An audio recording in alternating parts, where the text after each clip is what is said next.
प्रिया प्राण सुत सर्वस मोरे, परिजन प्रजा सकल बस तोरे।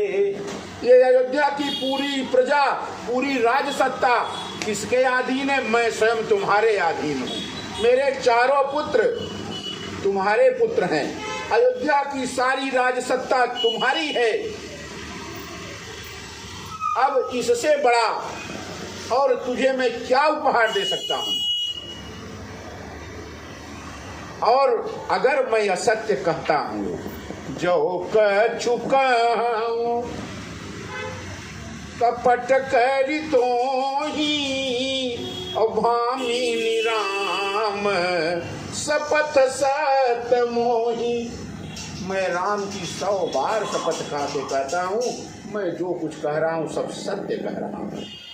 इसमें कपट का जरा सा अंश नहीं है, लेश मात्र कपट नहीं है। और अगर तू इसका विश्वास नहीं कर रही है तो भामिनी राम शपथ सत मोही। तुम राम की 100 बार सौगंध, मैं जो कुछ कह रहा हूं सब क्यों? बिहसी माग मन भावती बाता, भूषण सजहु सुमंगल गाता।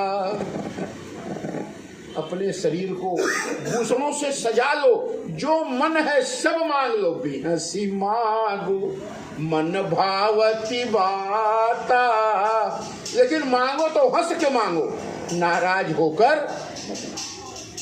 इस तरह इस वेश में मत मांगो। क्यों? ये घड़ी कैसी है? घड़ी कुघड़ी समुझिए देखू, अबेगी प्रिया परिहरहु कुबेसु। विवाह के समय कोई नाराज हो और पुराने कपड़े में दिखे तो पूरे घर का माहौल, पूरे घर की व्यवस्था चौपट हो जाती है, रद्द हो जाती है। लेकिन अगर सबके साथ उल्लास में परिवार का प्रत्येक सदस्य है तो उत्साह दूना हो जाता है। अगर कैकेयी राम के राज तिलक में नाराज है, राम के राज तिलक में शामिल नहीं हुई, तो राम का राज्य तिलक वो उत्सव नहीं बन पाएगा जिसकी कल्पना महाराज कर चुके हैं। ऐसा जब महाराज के वचनों को सुना तो ऐसा लगा कि जैसे किसी ने नागिन फन काढ़ के खड़ी हो गई। और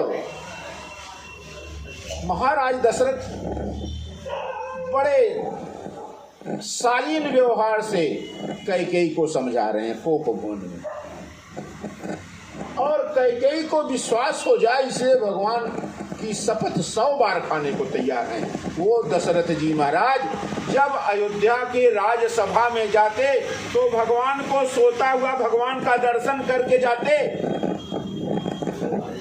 भगवान युवक हैं, भगवान बालक हैं।